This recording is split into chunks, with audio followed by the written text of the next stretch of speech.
So hello my YouTube family, welcome back to my channel. This is Rekha Mishra and you are watching Rekha Mishra with another video.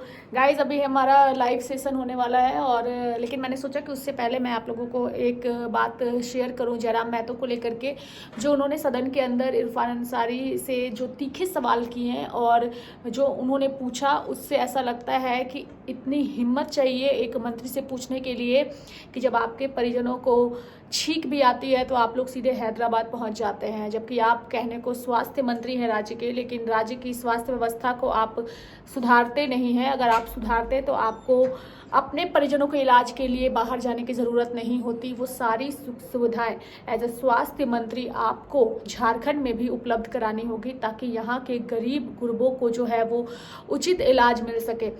Guys, Jharkhand की स्वास्थ्य व्यवस्था की क्या हालत है ये हम लोगों ने भी अपने चैनल में कई बार दिखाया है। हम लोग गए हुए थे तो पुदाना से पहले जो है आता है हटिया, और हटिया में जो स्वास्थ्य केंद्र हैं उनका क्या हाल है। कई सारे, ये मैंने सिर्फ एक हटिया का बताया, कई सारे ऐसे स्वास्थ्य केंद्र हैं जो जर्जर की स्थिति में हैं और उनका बिल्डिंग पूरी तरीके से ध्वस्त है, लेकिन वहाँ पर जो डॉक्टर्स होती हैं वो भी बैठती है, जो सहिया होती है वो भी बैठती है, यानी कि जो भी स्वास्थ्य कर्मी होते हैं, सहिया नहीं कहेंगे हम उन्हें, तो सभी लोग वहाँ पे बैठते हैं और उन्हें कोई सुख सुविधा नहीं होती है।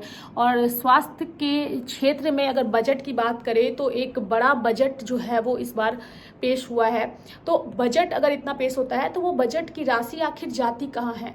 जब हर जगह स्वास्थ्य व्यवस्था की स्थिति चरमराई हुई है तो वो सारे बजट जो पेश किए जाते हैं तो क्या सिर्फ ऐसे ही पेश कर दिए जाते हैं? और इससे पहले भी हालांकि इन सारी चीज़ों पर सवाल उठते थे। और सबसे दुर्भाग्य की बात यह है कि जब आपके स्वास्थ्य व्यवस्था के हालात को लेकर सवाल किया जा रहा है तो आपको चाहिए कि अब उसमें सुधार कैसे हो इस पर आप तर्क दें, लेकिन आप पूर्व की सरकार का लेखा जोखा लेकर सदन में अंदर आते हैं और उसका एग्जाम्पल देते हैं। पूर्व की सरकार ने जो किया सो किया, लेकिन इसी का परिणाम रहा कि वो सत्ता से गई और आपको मौका मिला। तो अब आपको दिखाना है इरफान अंसारी जी कि अब आप राज्य की स्वास्थ्य व्यवस्था के लिए क्या कुछ कर सकते हैं। अभी भी अगर आपको पूर्व की सरकारों के कामकाज का लेखा जोखा ही आपसे सवाल करने पर आपको पेश करना है तो फिर जनता ने इसलिए चुनकर आपको सदन के अंदर नहीं भेजा है। अब आप क्या कर सकते हैं राज्य के लिए, अब उस पर आपको चर्चा करनी चाहिए, जो कि आप करते नजर नहीं आ रहे हैं। और यही आपकी स्वास्थ्य विभाग की एज अ मंत्री विडंबना है राज्य की। अगर आप मंत्री हैं तो आपको थोड़ा सा बचपना, अपने बड़बोलेपन को खत्म करना होगा, चूंकि राज्य की जनता को आपसे उम्मीद है। आप कहते हैं कि आप डॉक्टर इरफान अंसारी हैं, तो अगर आपसे सवाल पूछे जा रहे हैं तो आप उनका जवाब दीजिए। और जो तीखे सवाल जिस अंदाज में जयराम महतो ने पूछा है वो बिल्कुल सराहनीय है और ऐसे ही सवाल पूछने भी चाहिए ताकि सही मायने में जनता को न्याय मिले।